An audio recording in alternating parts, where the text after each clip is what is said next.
Dr. Kissinger, thank you for joining us today to look at what's happening in the US-China relationship and what it means for countries in the middle to navigate some of those tensions. But first of all, I just wanted to start by taking a bit of a step back. We've seen a lot of people likening the current situation, the current tensions, to a new Cold War. But as someone who was in the room watching a lot of the original Cold War unfold, what do you make of that comparison? When I started getting involved in China relationship, we had no contact with China for 25 years as a government, and very few private people. So I had the conventional view that China was very similar to the Soviet Union. And one of my experiences in dealing with China now over more than 50 years is that they represent a distinct culture, has great continuity and survival ability. So in the process, I had to adjust my own thinking. At first, we thought of China as a balancing element against the Soviet Union.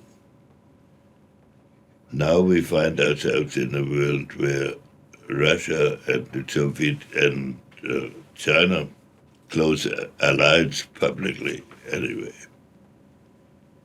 So that's a new situation. When we started relations with China, the Chinese economy was that of a developing country. Now it is considered, and it is to a considerable extent, a direct competitor of the United States, even in the commercial field. So these are all new realities. When you look at China in the world today, what exactly do you think it's trying to achieve? You've spoken extensively about the importance of a state having a grand strategy. Is that something you think Beijing has, or is it a little bit less clear-cut? We're seeing in China the application of a combination of traditional Confucian thinking overlaid with a communist interpretation of how to govern inside the country. I don't believe that China has a missionary sense of spreading communist culture or communist convictions. But it does, on the basis of its Confucian thinking, believe at least two things. One, that as Chinese nationals, they have a duty to develop the capacity of their country to its utmost.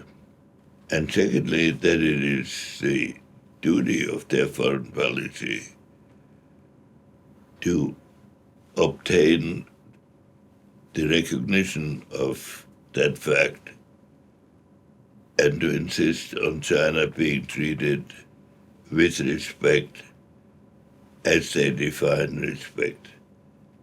So, of course, if China could become significantly more powerful than the United States and its allies, that could translate itself in a significant international influence. But I don't think they're interested in world domination as such, or that they think they're engaged on a missionary crusade at this moment. And I think you've touched there on one of those big, perhaps, misunderstandings about China. And you've spoken extensively about the different ways that the US misunderstands China. But what do you think Beijing is getting wrong about the US? I think almost certainly the Chinese have, from their side, serious problems in understanding how the United States thinks. Well, one of the big differences is that the United States has lived behind two oceans and really felt no need to engage in international affairs for the greater part of its history. So there is not here a tradition of balance of power policy the way Britain used to conduct it for hundreds of years. Secondly, there is in America a not adequate recognition of the importance of time in considering issues. So, in much of American thinking, relations with another country are either good or very bad.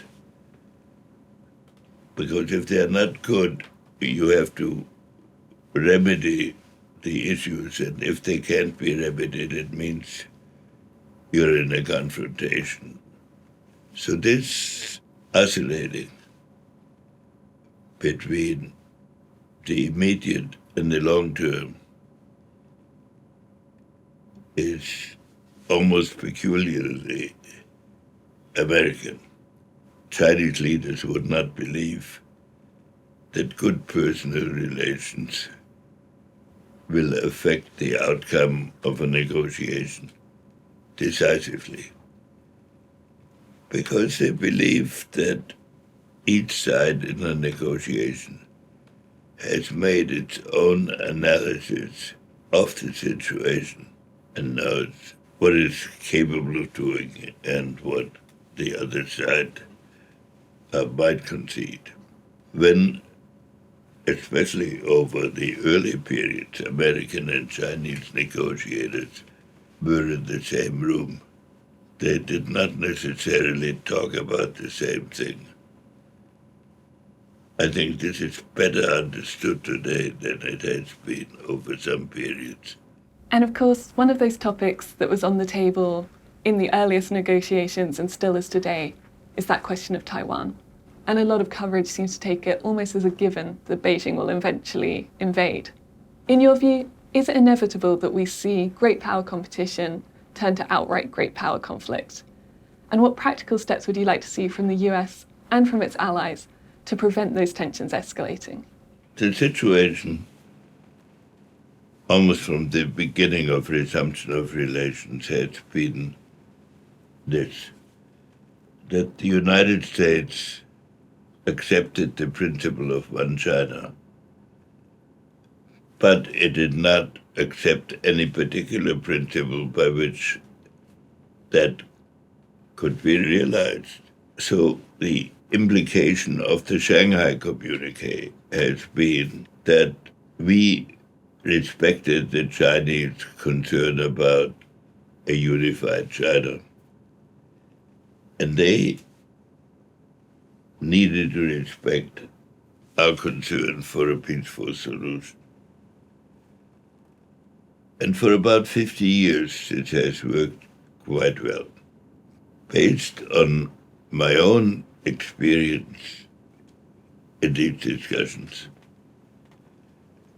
I would think a more fruitful approach right now would be to see whether we could agree on something that gets us through the next 10 years with both of these principles maintained.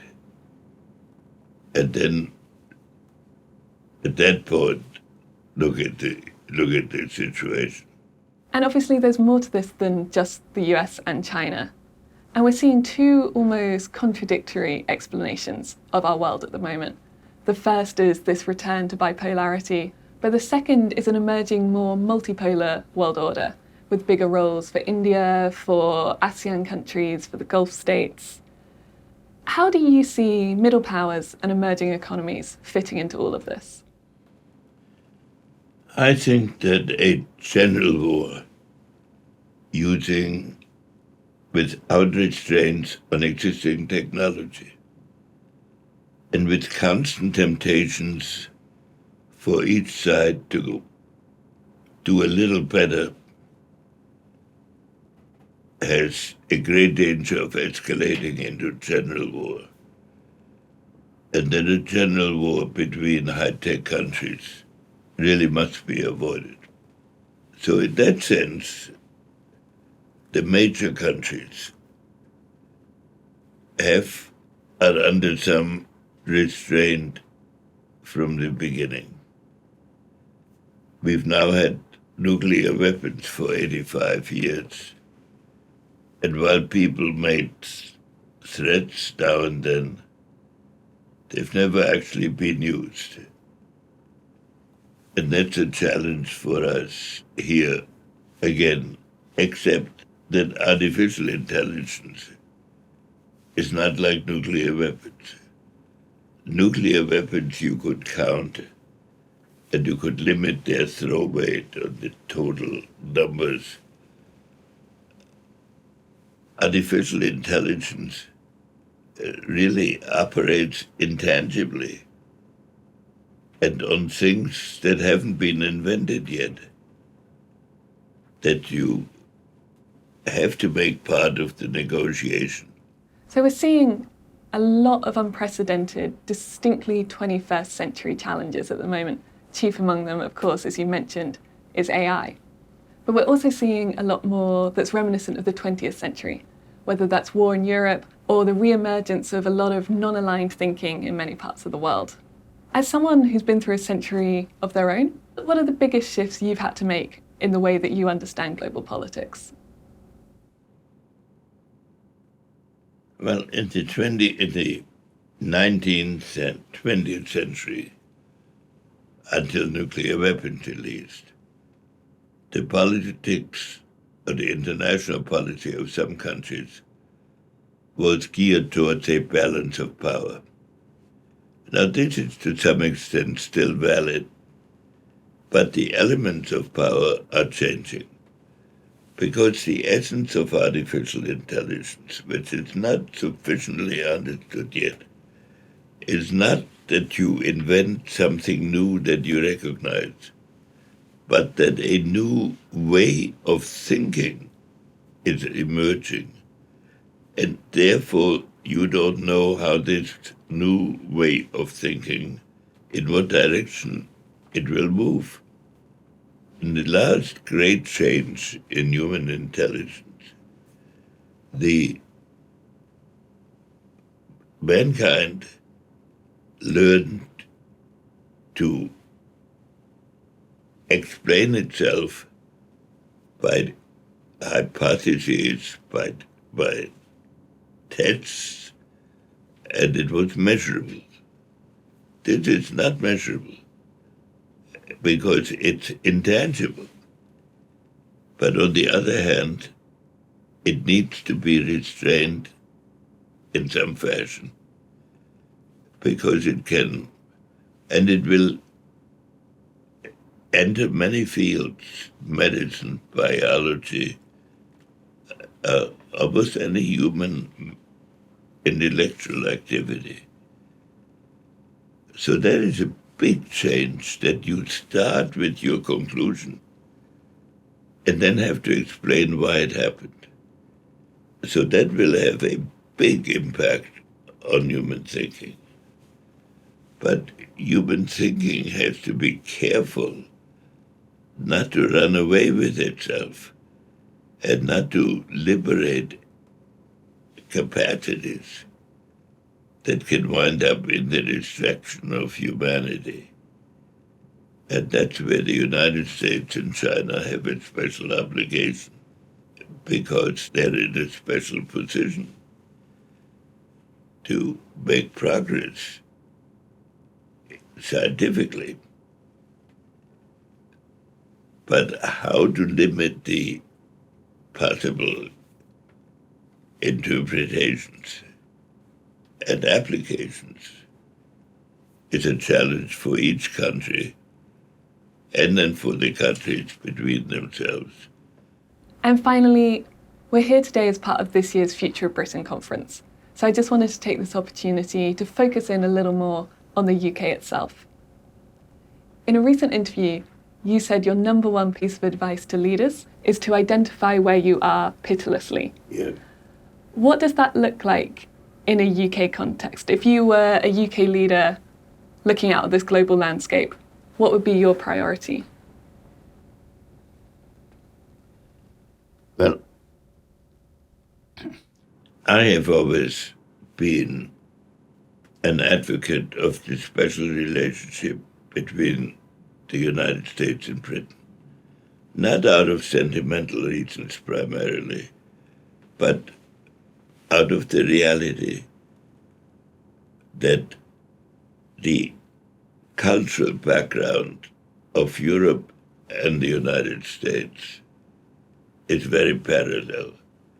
The great thinkers we recognize are more or less or are substantially accepted on both sides of the Atlantic.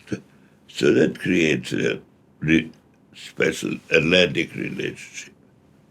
Britain has the additional aspect that historically the threats to Britain came from across the sea or from the continent across the sea.